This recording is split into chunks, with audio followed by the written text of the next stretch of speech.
नमस्कार, आप देख रहे हैं 4 PM। मैं हूं आपके साथ सिमरन। आए जानते हैं दिन भर की तमाम बड़ी खबरें फटाफट अंदाज में। राउरकेला पुरी वंदे भारत ट्रेन पर पथराव किया गया। ईस्ट कोस्ट रेलवे ने घटना की दी जानकारी। ये घटना ढेंकनाल अंगुल रेलवे खंड में मेरामंडली और बुंदपक स्टेशनों के बीच हुई। हालांकि इस घटना में किसी के हताहत होने की खबर नहीं है। जारी बयान में कहा गया कि ट्रेन संख्या 20835 वंदे भारत एक्सप्रेस को भुवनेश्वर संबलपुर रेलवे लाइन पर कुछ अराजक तत्वों ने पत्थरबाजी की।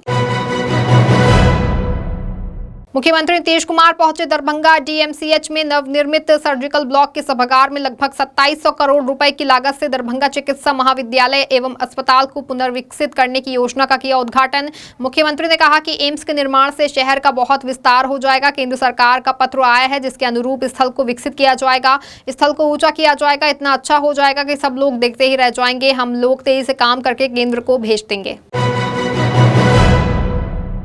केंद्रीय मंत्री और तेलंगाना भाजपा अध्यक्ष जी किशन रेड्डी ने किया बड़ा बयान। बोले, अगर उनकी पार्टी राज्य में सत्ता में आती है तो हैदराबाद का नाम बदलकर भाग्यनगर कर दिया जाएगा। केंद्रीय मंत्री ने कहा कि मद्रास का नाम भाजपा ने नहीं बल्कि द्रमुक सरकार ने बदलकर चेन्नई किया है। उन्होंने कहा कि जब मद्रास का नाम चेन्नई, बॉम्बे का नाम मुंबई, कलकत्ता का नाम कोलकाता, राजपथ का कर्तव्य पथ किया जा सकता है तो हैदराबाद का नाम बदलकर भाग्यनगर करने में क्या गलत है। आज कार्तिक पूर्णिमा के दिन शिवसेना अध्यक्ष उद्धव ठाकरे के बेटे और पार्टी के नेता आदित्य ठाकरे मथुरा आए। आदित्य ठाकरे मथुरा के ठाकुर श्याम मंदिर का उद्घाटन किया। आदित्य ठाकरे ने कहा कि आज मैं प्रार्थना करने जा रहा हूं। सबसे महत्वपूर्ण बात यह है कि मथुरा में ठाकुर श्याम मंदिर जिसका पुनर्विकास किया गया था उसका उद्घाटन किया जाएगा। कांग्रेस के वरिष्ठ नेता और पूर्व केंद्रीय मंत्री पी चिदंबरम ने कहा कि धर्मनिरपेक्षता शब्द को अब तुष्टीकरण कहा जा रहा है। चिदंबरम ने कहा कि एक राजनीतिक दल लगातार हिंदुओं के अलावा किसी अन्य को उम्मीदवार बनाने से इनकार करता आ रहा है और इसकी मूल संरचना अखंड भारत हिंदू राष्ट्र लगती है। धर्म ही निर्णायक कारक नजर आता है। कांग्रेस नेता जयराम रमेश का बीआरएस सरकार पर तीखा हमला। उन्होंने आरोप लगाया कि तेलंगाना की प्रति व्यक्ति की आय देश में सबसे अधिक है। कांग्रेस महासचिव जयराम रमेश ने कहा कि ये तेलंगाना के गठन के मुख्य कारणों में से एक राज्य के संतुलित विकास के साथ विश्वासघात के अलावा और कुछ नहीं है। छत्तीसगढ़ में पूरे हो चुके हैं चुनाव, लेकिन आरोप प्रत्यारोप अभी भी जारी। भाजपा के मुख्य प्रवक्ता व पूर्व मंत्री अजय चंद्राकर ने आरोप लगाया कि केयर टेकर मुख्यमंत्री के दबाव में कलेक्टर को हटाने की कार्रवाई हो या खुद के पाटन निर्वाचन क्षेत्र में आचार संहिता के उल्लंघन का मामला हो, इसकी जांच नहीं की जा सकती। गरमाई देश की सियासत।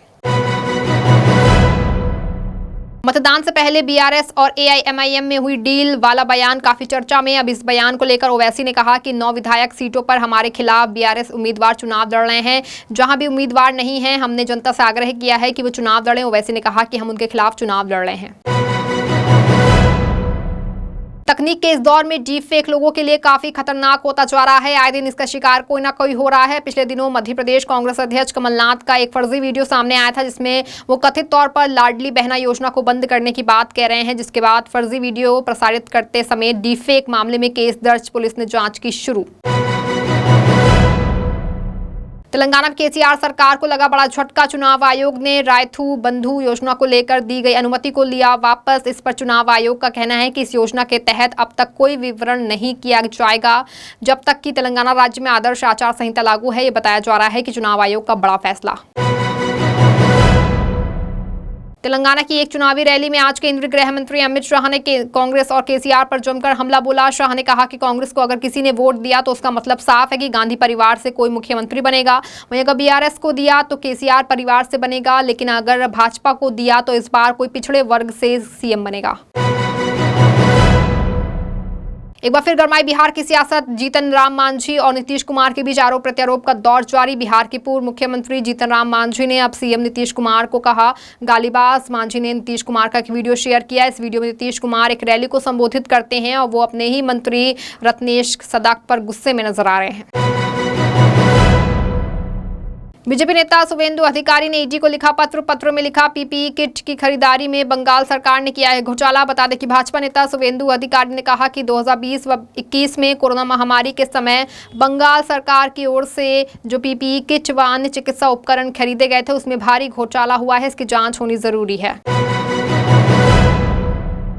राष्ट्रपति द्रौपदी मुर्मू ओडिशा के 2 दिवसीय दौरे पर हैं, जिसका आखिरी दिन आज। इस दिन वह बोपारादीप पहुंचकर बोईत बंदाड़ उत्सव का उद्घाटन किया। बोईत बंदाड़ उत्सव का उद्घाटन कर बोली, राष्ट्रपति ओडिशा के नौ वाणिज्य के समृद्धि का प्रतीक है ये उत्सव। राष्ट्रपति ने इस अवसर पर राज्यवासियों को बोईत बंदाड़ पर्व की बधाई देते हुए कहा कि अतीत में हम समुद्र पर विशेष प्रभाव विस्तार किए थे। चुनावी प्रचार के लिए तेलंगाना पहुंचे कांग्रेस महासचिव प्रियंका गांधी ने केसीआर सरकार और भाजपा को घेरा। उन्होंने कहा कि आज तेलंगाना में हर तरफ भ्रष्टाचार फैला हुआ है, कोई भी प्रोजेक्ट पूरा नहीं हुआ, लेकिन उसमें से कमीशन बहुत लोगों ने खाया है। उन्होंने कहा कि बीजेपी और बीआरएस का मकसद सत्ता में बने रहना और अपनी संपत्ति बढ़ाना है। मध्य प्रदेश के पूर्व मुख्यमंत्री कमलनाथ ने बीजेपी पर कसा जोरदार तंज।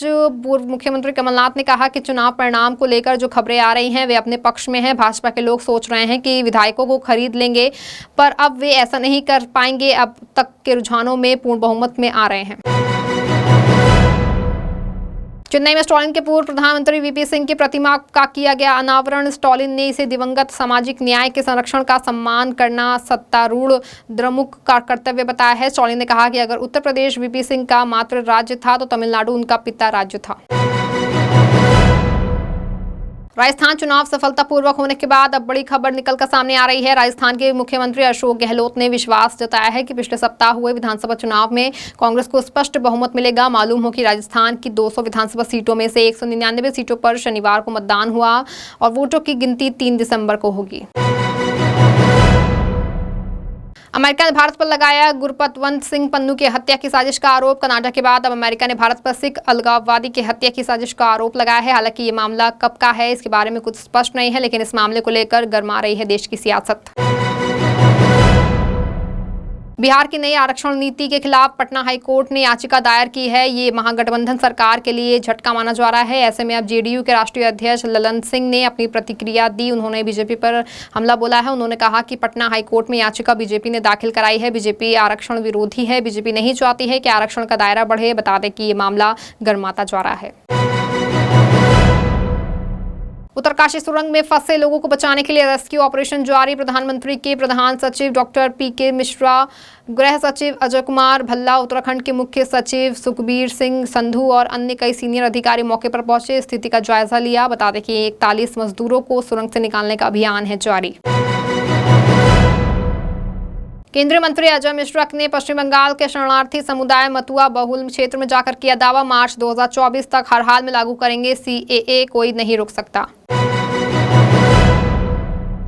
आईपीएल से खबर निकल कर आई है सामने। हार्दिक पांड्या के मुंबई इंडियंस में जाने के बाद शुभमन गिल को गुजरात टाइटंस का नया कप्तान बनाया गया है। गिल बतौर बल्लेबाज गुजरात के लिए कमाल कर रहे हैं और अब उन्हें कई जिम्मेदारी दी गई है। बता दें कि पिछले सीजन में उन्होंने मुंबई इंडियंस के खिलाफ 60 गेंदों में 129 रन बनाए, जो कि आईपीएल प्लेऑफ में किसी बल्लेबाज का सबसे बड़ा स्कोर है। अपनी सरकार पर भड़की उमा भारती ने सोशल मीडिया पर लिखा कि शहडोल के ब्योहारी में खनन माफिया द्वारा अवैध खनन रोकने के कारण एक सरकारी कर्मचारी की हत्या मध्य प्रदेश की सारी व्यवस्था, समाज, शासन, प्रशासन सबके लिए कलंक एवं शर्मनाक है। पूर्व सीएम ने दोषियों के खिलाफ कठोरतम कार्रवाई की मांग। उत्तर प्रदेश के आगरा में आज पुलिस ने सार्वजनिक और धार्मिक स्थलों पर लगे 187 ध्वनि विस्तारक यंत्रों एवं लाउड स्पीकर्स को हटवाया। विशेष पुलिस महानिदेशक कानून व्यवस्था के निर्देश पर यह अभियान चलाया गया। बता दें कि आगरा कमिश्नरेट ने रविवार और सोमवार को चलाए गए अभियान के तहत कुल 405 लाउड स्पीकर्स और ध्वनि विस्तारक यंत्रों को चेक किया। इस बुलेटिन फिलहाल बस इतना ही। ऐसी बड़ी तमाम खबरों से जुड़े रहने के लिए आप देखते रहें 4 PM। धन्यवाद।